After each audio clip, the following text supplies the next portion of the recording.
And welcome to another edition of the new Sports Outlaws podcast. As always, I am Neil and this is Dan. Dan, we are definitely going to be a little distracted tonight because we're having the Mets finish up their game as we speak, and we have the Yankees bottom four. Yankees are up 1-0, two out. And with that, I'll kick it over to you. How you been? Yeah, doing well, doing well. Kind of glued onto these baseball games. This is, I think, the last game or last day, baseball day of the year with 4 games on. I think the rest of the game, as it goes on, would be 2. So it's kind of exciting. We got the Mets that started at 5. The Yankees started at 7.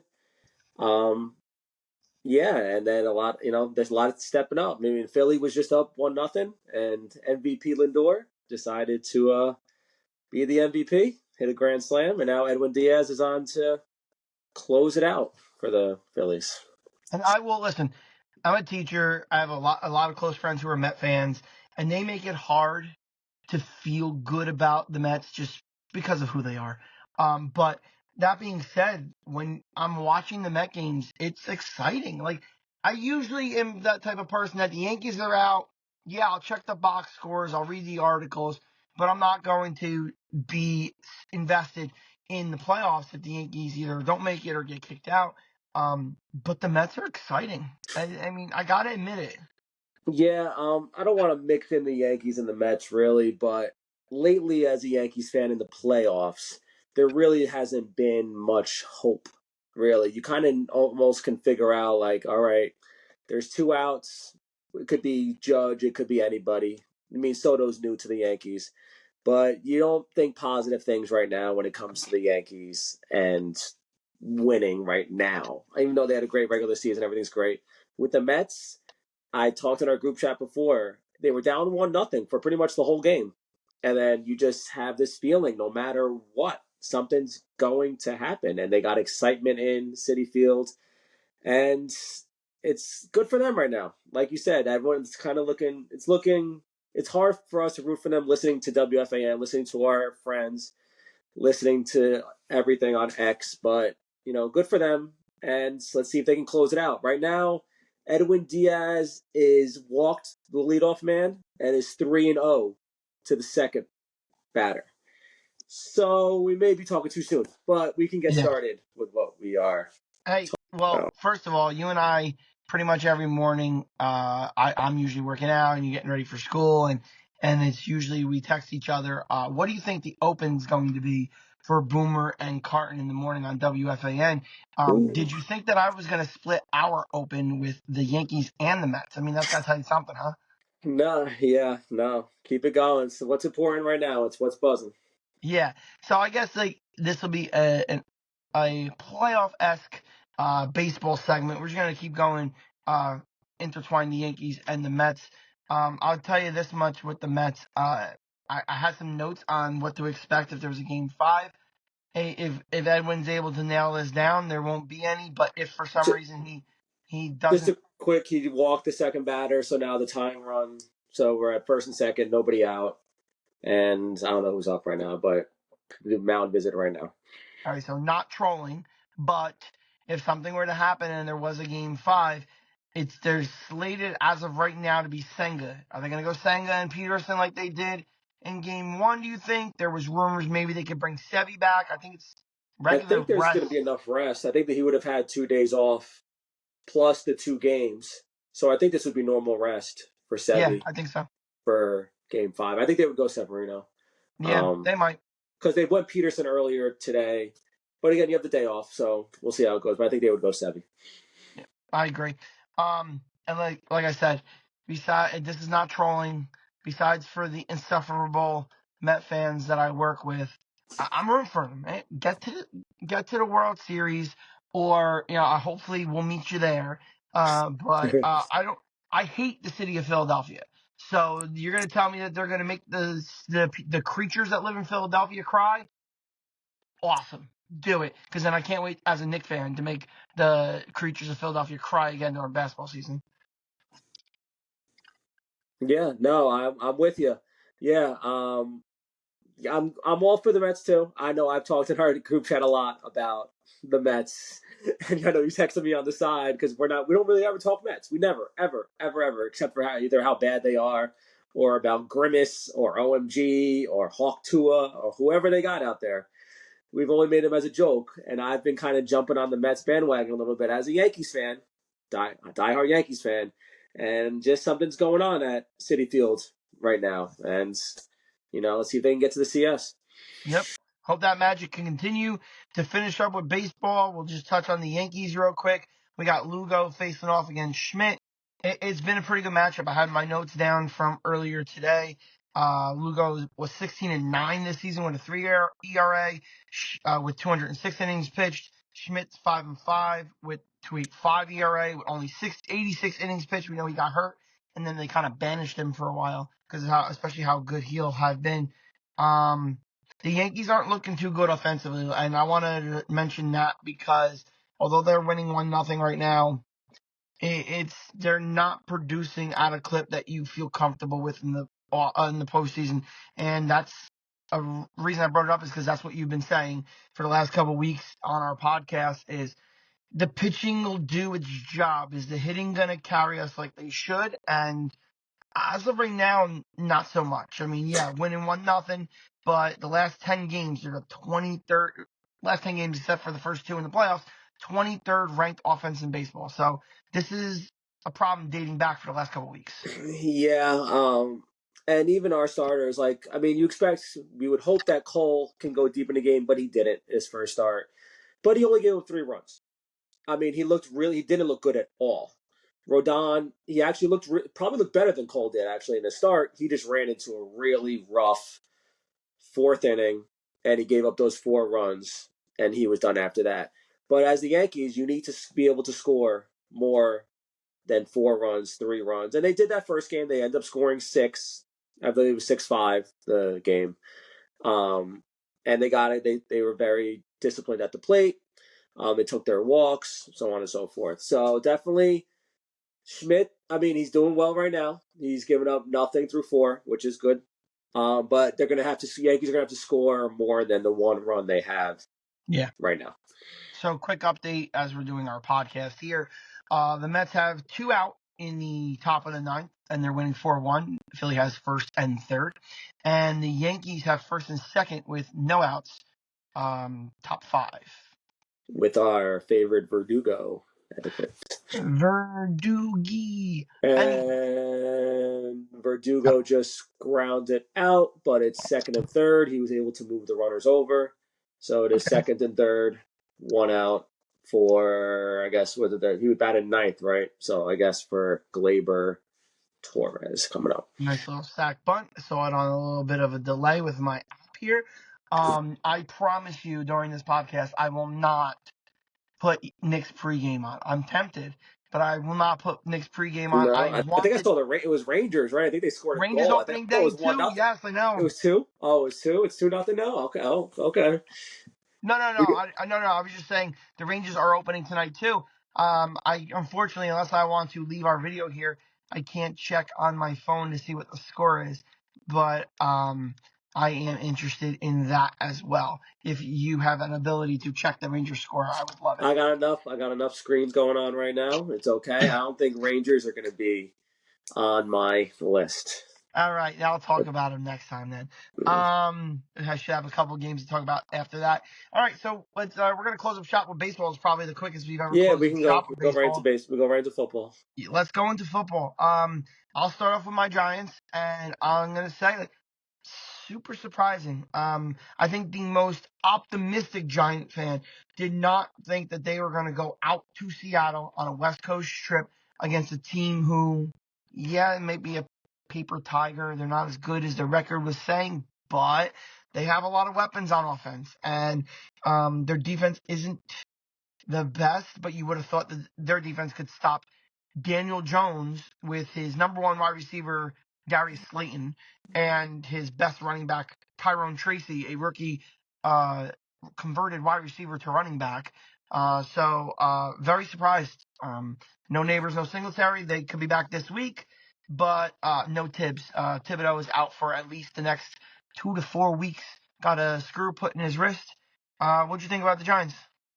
Just before we go, just to let you know, the Mets did close it out, so they are going to the NLCS. Good for them. Wow. All right. Good for the Mets. So yeah, no, it's crazy how 1 week can kind of change everything. You would think like we have the Giants at 2-3. We'll get to the Jets in a little bit. They're also at 2-3. It's crazy. Again, we'll talk about the Jets in a little bit, but now the Giants are looking so up, and the Jets are almost at the basement or looking at the bottom right now. But yeah, Daniel Jones last 4 games. So before that first game, where he pretty much got shellacked that first game, and maybe he's just coming back. 6 touchdowns, 1 pick. Last 4 games. Now that's not crazy offensive production, but what made him great 2 years ago when he got his contract was his limits on interceptions. And I believe that 1 year he only threw for 6 interceptions or something like that year. And he's not turned the ball over. And Darius Slayton's always kind of been around. He's kind of forgotten now because of Neighbors and a little resurgence of Wan'Dale Robinson, who seems to be getting targeted a lot. Tracy stepped up, like you said. He had 18 for 129, Slayton 8 for 122 and a touchdown. And their defense looked really good. I think the score was closer than it looked. I know it was 29-20, but I know they had that tying field goal that they had before they scored that last touchdown. But they only gave up 13 on defense because they had a fumble recovery for a touchdown. Seattle did. And it's looking all right. Daniel Jones looking like kind of coming into form as long as he limits the turnovers. And if Neighbors can come back and he can dominate like he was the first 4 weeks of the year, it's looking up and up so far for the Giants. Yeah. Real quick, if you see me smiling as you were talking about the Giants, it wasn't because I thought your Giant takes were great. But I was smiling because Soto, every time a ball's thrown his way, and he does that shuffle. Soto, sacrifice fly. All right, let's It get was another close. one. He just missed it. You'll see in a second. Sacrifice fly, 2-0. Yep, coming across me now. Yeah, that's his second time he's hit the ball center field, and he just got under it. He hit it, I think last at bat he hit it like legitimately a foot from the wall, like 408. So, yeah, he's hitting the ball good tonight. He just hasn't gotten lucky. This is the one thing to close out the Giants that I'm really worried about. Oh, something good. You know as well as anybody, I have bashed Daniel Jones, and I wasn't a believer. Weeks ago, I was saying give it to Tommy Cutlets. I felt like I was Tommy Lugauer from WFAN, and I'm like, put the kid in, put the Italian Stallion in. That being said, the injury that Jones had, the surgery, they tell you every week get better and better. I think he moved the best he has all season against Seattle. He ran the ball a lot more. He looked less skittish, and I wanted to give him props. So that's the positive. For me, the negative here is if you wanted to look at the NFL and tell me who's the most desperate team this week to get a victory, you'd probably say the Bengals. And of course, the schedule makers doing the Giants no favors.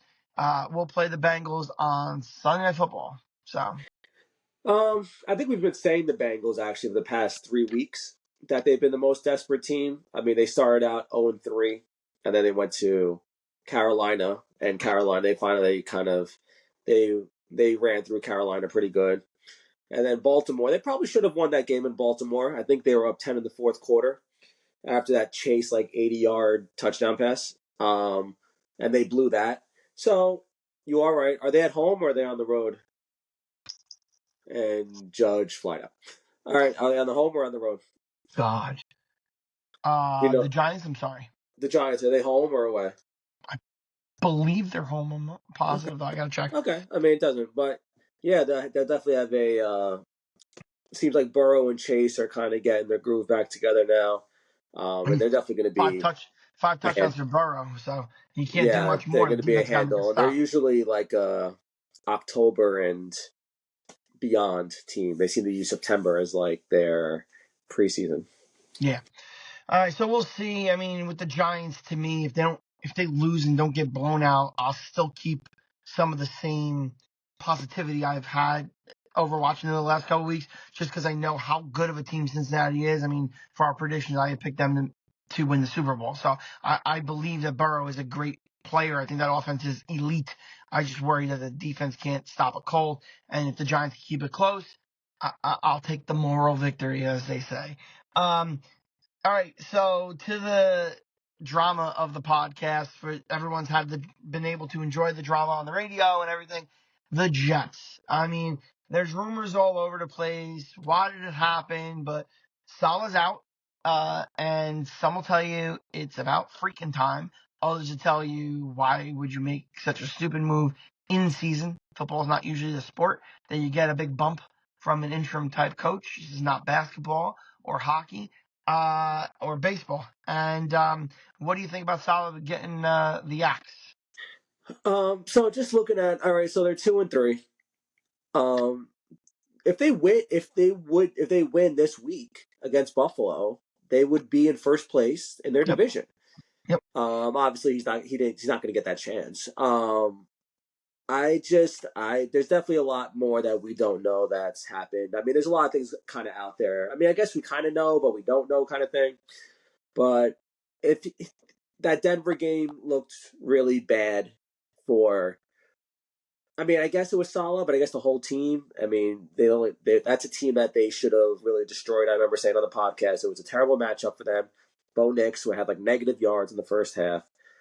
Other than that, there really wasn't a game that they kind of blew. I mean, they beat the Titans pretty handily. They destroyed the Patriots. Vikings, they were right there. The ball was in Aaron Rodgers' hands with, I think, a minute left or 2 minutes left, the 2-minute drill. This was like Salah's chance, and I was assuming they may have given him a little bit of a pass kind of last year because of the whole Zach Wilson thing. But 5 games with Aaron Rodgers, with the division right there as Buffalo is fluttering, definitely something's going on. I don't think he really got a fair shake. If you didn't think he was the right coach now, they should have got rid of him in the offseason. So I don't think he got a fair shake. I think something happened behind the scenes, maybe with Hackett and Rodgers, and Woody's just like, Rodgers is more important than Salah. The rumor I love the best, and I think is the most plausible, is that Woody called up Aaron, because apparently that's the case with what he said on McAfee today, and said, how you doing? How's the league? Oh, and by the way, Hackett, Salah wants Hackett to stop calling plays, and Aaron goes, "That's not happening, Woody," and he goes, "I read you loud and clear," and hung up the phone, brought Salah to his office and said, "Is that what McAfee said? Was that his? Is that his thing? No, that's something that McAfee would say. That's funny. No, that's just me. But That's the one thing Aaron did say on McAfee that I heard from playing on WFAN is that Woody did call him, but he said it was just about the league thing. I don't think Woody makes this move without at least Rodgers saying, "I'll have no problem with it." Yeah, no. There's definitely some kind of communication there, and that Hackett story does make sense. But it seems like the defensive coordinator who became the interim, Ulbrich, it didn't seem like in his press conference that he didn't know who really the play caller is going to be either. I think that's still open if they want the special, I guess the assistant or whoever the guy is under the I forgot his name, but the passing game coordinator. Yeah, passing game coordinator was going to call the plays, I guess, for a creativity standpoint, because that whole thing with his offense and Rodgers and seems to be a lot old school. Aaron's going to change the plays at the line anyway, so he can call whatever he wants. That's what it is. I mean, Aaron's got kind of all the reign in the world there, and whatever he wants to do, he's going to do, and whatever happens, happens. I pumped my fist there because Gleyber Torres did his best impression of Chuck Knobloch again, and Oswaldo had to bail him out with a nice stretch. First baseman of the year. Yeah, I mean, hey, for a guy that they were so scared to put over there, I've seen nothing but good things from him. Anyway, quick on the Jets, 2 negative topics, but I mean the Jets only give us negative stuff to talk about. What is wrong with Breece Hall? Not just from a fantasy standpoint, but a lot of analysts told you this is the second best running back behind Christian McCaffrey, and he can't average 3.5 yards a carry. Is it him, or is it him and the line? Is it a mix of ball? Is it just him? Is it the line? Is it both? What is it? Yeah, looking at his stats, I know the last two games are the ones that stand out. In terms of for the against the Vikings, he was at 9 for 23 yards. Against the Broncos, he was 10 for 4. But I think his other stats is he's only had like 57 yards rushing as a high watermark so far this year. And I know he's been a lot of the passing. I know he's had like at least 5 or 6 receptions at least. So for fantasy purposes, obviously that kind of helps mitigate um, what he hasn't been doing. But obviously he was a top five pick in fantasy, most fantasy leagues. So obviously he's not producing enough. And it seems like Braylon Allen is doing more with what he's given, whether it's the offensive line or whatever. But Brees Hall is just not whatever's going on. You would think he would excel with Aaron Rodgers, and so far he hasn't. Yep. You mean Mini Henry? I think and He's a monster. monster. He's 20 years old and he's built crazy. And the last jet note I have for you is: are we ever going to get a Devontae Adams trade? Is it going to be the Jets? Because I think the Saints are out of it now. Because I mean, why would they bring him in if Derek Carr is going to be gone for 3 or 4 weeks? Who's throwing to him? Spencer Rattler. So I mean, I'm not saying he's Derek Carr, but all of a sudden, I mean, he was highly rated out of college. I remember him being a big name out there. out of high school too. Where? When he was a senior in high school, he was the number one quarterback in the country. Yeah, I remember. And then he kind of went to Oklahoma and kind of crapped the bed a little bit. And then South And I Carolina. think he had a decent junior year at South Carolina, I want to say. Go Gamecocks. Um, yeah, and I think he had a decent year there. And yeah, we never know with him. I mean, we weren't the biggest fans of Derek Carr as is. No. I know you weren't at least. But but we'll see. But yeah, I think it seems like that maybe the Jets are definitely in on it. Maybe the Raiders are trying to kind of get all they can get out of whoever's trading for them. Maybe they're using a team as leverage right now. Now, I mean, not saying he's going to play for the Raiders back anyway, but Aiden O'Connell is back as a QB for them. So, probably sooner than later. Go. Just so you know, prepare yourself mentally. Clay Holmes is warming up in the bullpen. Just so you He's know. been. We don't want to talk positive about him, but hey, I he mean, had a couple of games so far. he's been good in the playoffs, and He's they been ran all his right numbers so down. far. He's Yeah, been they've all been right pretty so good. far. All But I right, think Gans. that's just because Volpe decided to airmail a throw to. I mean, it was a hard play. It's a difficult play Oh yeah. to. Before we get to what I was gonna say, I was watching that Volpe play. He's lucky that he bounced and hit the top of the railing as opposed to hitting the railing and going over, because then it would have been a man on second base. But Yeah. six. Yeah. No. Yeah. You're basically. Yeah. It's pretty much. But we never know when on the fifth inning something happens, and then all of a sudden the bullpen's already up. Like, Yep. I don't know why when Schmidt's been pretty amazing. I don't know why we're trusting people right now, but everyone's always got a quick hook with the players. Yeah. Maybe just because he's been so masterful today, but yeah, you're right. I You mean, would I, think it'd I be trust Schmidt more than I know Clay Holmes has been really good, but I could trust. I know they're going third time around the order if it doesn't. if he doesn't get through this. That's trouble. Oh boy. I was gonna say All I right, think this is his last that's trouble. batter. You can watch it yourself. Or that Schmidt's done. Or he's going to be Or done scheduled for probably. now. Or you can watch it. RBI double by Royals nine hitter. 2-1. Runner scores from first, 2-1. Yankees. I was gonna say while we're watching this Yankee game, why don't we do some fantasy? We haven't done fantasy since before the preseason because we've dived so far into NFL and specifically the Giants, Jets, the Cowboys some weeks, and then also obviously playoff baseball. Let's do some fantasy for you. I have written down the top 5 fantasy quarterbacks in the league. Um, we all know probably the top one, Lamar. Can you name any of the other four? Kyler Murray, Kyler Murray's just outside the top 5. Josh Fantasy. Allen, Josh Allen is number 5. uh, um, Jaden Daniels. Daniels is 4. Yep. All right. Mahomes isn't up there, right? He's kind of been No. light. Yeah, no, Mahomes Yeah, isn't trust up me. there. He's my quarterback. I know. Go ahead. I won't. I'll keep They're going. both on Rocco. They're both on Rocco's team in our league. They're both on Rocco's team. You have one of the wide receivers. Joe Burrow. Joe Joey Burrow. Burrow. Just And because of then this, yeah. and then everyone's favorite Oklahoma quarterback. Not Jalen Hurts. He's not a chef. He's a baker. Oh yeah, I forget. Baker Yeah. Mayfield is the number 2 fantasy quarterback in all of Yahoo leagues. I'm assuming most leagues across most platforms have the same type of scoring. But yeah, you got Lamar, Baker, Burrow, Josh Daniels, and Josh Allen. Jaden Daniels, I'm sorry, and Josh Allen Okay.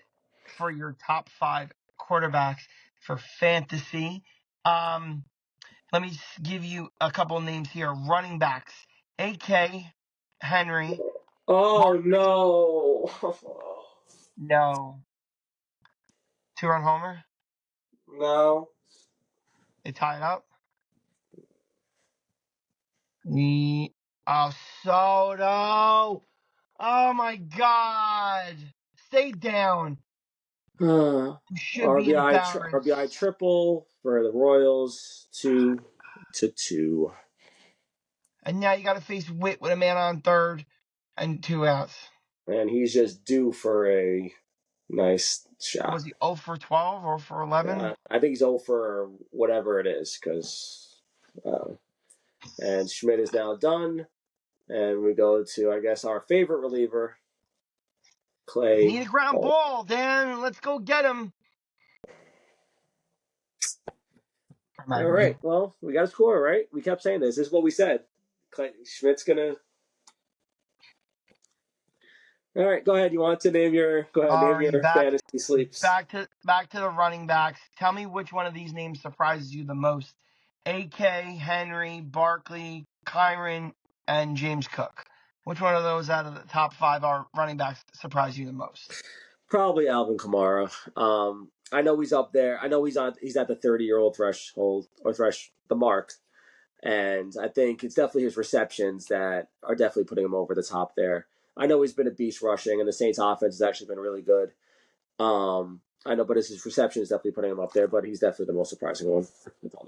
I mean, listen, Henry is the oldest one on this list, but we all thought that there was a possibility with how much of a dynamic player Lamar is. If he was dynamic, they weren't going to be able to stop both of them. It's not like you could just tackle Henry with one guy. So I am a little surprised that Henry is as dominant as he is. And I'm not surprised by Barkley. And I think actually Barkley could be even better if Jalen Hurts wasn't so trash. Wide receivers, does it shock you that your boy is actually number 1? Probably not after last week, right? My boy, D Lamb. No, Jamar Chase. Oh well, yeah, that was after last week. Yeah, he's got the most points in fantasy. Yeah, the last 2 weeks he's definitely. If we look up just the last 2 weeks, he probably leads it by a mile. Yeah. But that very first couple weeks he wasn't good. Obviously, I don't know if he was getting back into game shape or whatever that is. But yeah, I think he had 180 yards last week. He had another 100 something and 2 touchdowns the week before. But so hopefully, for fantasy sake, that he kind of destroys the Giants this week. Yep. And then you got Nico, JJ, Neighbors, and Jalen Reed.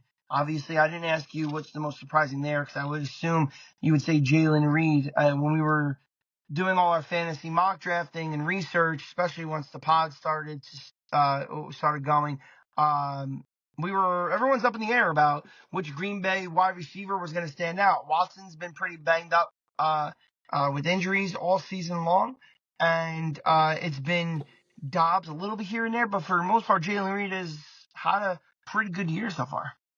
Yeah, it's been him, and Dobbs actually got suspended for this past game.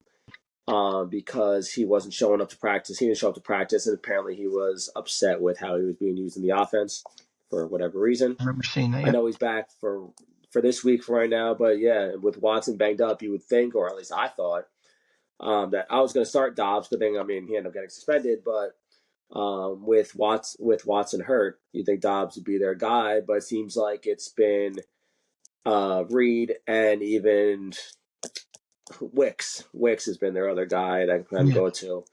But Especially, definitely yep. Reed has definitely been their guy from all spots too. He's like one of those speed guys that come out of backfield, slot, wide receiver one position. So he's been their Yep. guy. So again, the tight end position, I'm going to tell you the 5, and I'm not going to ask you. That was actually a strike, home cooked call. I'm going to give you the top 5, and I'm not going to ask you who you think is the most surprising to be there because I already know the answer. So Bowers is the number 1 tight end. I mean, that's surprising he's number 1, but that's still not the most surprising name on this list. You have Kittle as number 2, Croft at number 3. By far has to be the biggest surprise of any of the tight ends on this list. Dallas Goedert is number 4. Genius fantasy pick. And Isaiah Likely is number 5. And even as unlikely as Likely is being number 5, I think a lot of people thought that Baltimore had 2 good good receiving tight ends. They saw Likely last year when Andrews got hurt. Now Andrews is in witness protection. So that is your highest performing tight ends. I also picked up Croft off of free agency, just saying. Yeah, Brock Bowers definitely. I know he was highly touted out of Clemson.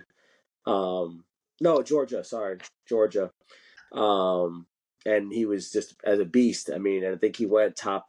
I when he went like 6 or 7, whatever, wherever Vegas picked in the draft. And for a tight end, wide receiver kind of guy, I mean, that's really high for him to go. And it's definitely showing right now since, I mean, especially now that Devontae's on the way out, seems like he's going to just keep getting, especially with Aiden O'Connell there. He'd probably keep feeding him. Yeah, Mark Andrews kind of been the guy left out. Goddard was supposed to be my guy last year. I had him last year. Didn't work out too well. He was not being used for the first half, and then I think he got injured towards the second half, and his year was kind of over from there. And thank goodness it was a fly out, and we are through 5, 2-2. Okay. And yeah, so definitely those tight end positions. I mean, considering Kelsey, considering Laporta, who's been a disappointment. Andrews, Kittle's still up there. Trey McBride was everyone's kind of guy this year. Kincaid, which is really even more surprising. That might be the most surprising letdown, considering Josh Allen doesn't really have much to throw to. He's throwing to everybody else. So a lot of disappointing tight ends so far. Yep. Evan Ingram has been out. I'll tell you from fantasy purposes, Evan Ingram has been out for the past all year pretty much. So if our fantasy league mates watch this, they'll see that I'm going to give them all a compliment. I was talking to you pre-show before we started recording, and I said that every week we follow a lot of these guys who tell you, here's the best waiver wire pickups for week 5, week 4, week 3. Every week they name 10 guys where at minimum 7 to 8 of those guys are not available in our league. And they're like, hey, this guy's only owned by 20% of the league. We're always in that top percentage. So I want to give our league a good shout out here. We maybe make fun of each other a little bit too much, but we seem to have a sense about us and know the guys that are going to be in high demand because we're always the percentage of the league. Of the Yahoo that already has the guy on their freaking roster. We, at least I know us two, would love to think that, and it's probably true. But for us two especially, who haven't won that fantasy league, that one in particular yet, it would be good to know that we're at least losing in the one of the better fantasy leagues in the country, hopefully. And we would like to think that at least that it's not just us, that it's maybe our competition that is. But I gotta believe it, and not to try to even get you and me off the chopping block a little bit more. We had really bad luck. I know I've had at least 7 last year, 7 out of 10 of the last 10 years, I've finished top 3 in the league, and I just run into issues. I'll lose a game at the most inopportune time. But that being said, I really do believe our league is filled with a lot of competent guys. Even the guys whose teams are atrocious have like the backups and handcuffs to these leagues. Plus, our league is probably a little, the bench is probably one or two too big, which would allow some more We do have a talent. lot of bench guys, right? We do have a lot What? of bench. We do have a lot of bench Yeah, but spots in our we league. used to have a lot more starting spots, and it is dwindled down. We haven't cut as many bench spots as we have starting spots. But let's just give you a little insight into our league. We got Yankee game is 2-2. We're going into the bottom 5, right? No, top 6, top 6, top Nope, 6. top 6. Yep. So we're probably finishing up the podcast in a couple minutes here. We did not talk any basketball today, but it is on the horizon, and we're both excited for that. You are excited to talk to your 10 other net fans, and hopefully you can Yeah. get all of them to sign up for to follow the new Sports Outlaws, because that would be fun because we'll give them about 30 seconds of airtime. 30 and seconds more and than I can't anybody wait to else. talk Knicks. Watching the highlights of Cat the other day, I guess it gets me a little more excited for it. Like I told you, I gotta get, I gotta sell myself on it because I gotta like bring out the good things about it because it's here. It's not changing. I'm not getting DiVincenzo back. So Yeah, I mean, I think next week, actually, we're going to have to do our NBA predictions yeah, because I think the week after is pretty much opening night. I think it starts like the 20th or around there, like something similar to that. So either next week or maybe we got to figure out when the season opener is. But we got to do that soon. usually And it's yeah, it around was good Halloween. watching Knicks highlights and watching Mikal Bridges get blown by LaMelo Ball, and seeing how that goes. And we get to see all the only thing the Net fans are going to celebrate is 6 first-round picks for Mikal Bridges, and that's all we're going to see on X. At least that's the only thing the Nets have to be excited about. Enjoy it. When the Knicks get the 1 seed in the East, it's not going to be worth much. Um. Now, and I'm also excited for hockey. I know the Rangers are starting right now. I'm gonna put them on the small TV in the living room when we're done here podcasting, and I'm gonna put the Yankees on the big TV. I hope the Padres finish off the Dodgers. I'm so sick of the Dodgers and their act. And I love Tatis. I love him giving it to the Dodger fans the other Stan's day. smoked that ball. Is it Yeah, single. nice? But yeah, just before we kind of head out, just with the baseball, and I've talked enough about how much Bob Costas has been terrible through this, but he actually brought up an interesting, really good a statistic for the playoffs, and he said about the 4 teams that had buys going into the playoffs. The Dodgers are down 2-1. The Guardians are now down 2-1. The Phillies are eliminated right now. Yep. And now we have the Yankees and Royals. You never know. They're kind of 2-2 right now. So it seems like the teams with rest are not faring so well so far. And I thought that was kind of like a wow moment. Yeah, it's supposed to be a benefit An to these advantage, yeah. teams, and it has not been. And the stats since this format has started are just not good. Anyway, yes. So I'm gonna say goodbye. I'm gonna turn it over to you. We have a lot of exciting stuff coming in the future, and Dan, tell them about it. Yeah. All right. So again, keep following, subscribing, IG, X, YouTube. Leave some comments, leave some reviews. We'd like to talk about it on the podcast. We're going to be posting a lot more things. We got a lot of basketball coming, which Neil already said we're super excited about, and definitely a lot more football coming. All right. So again, I'm Danny. This is Neil. Till next time.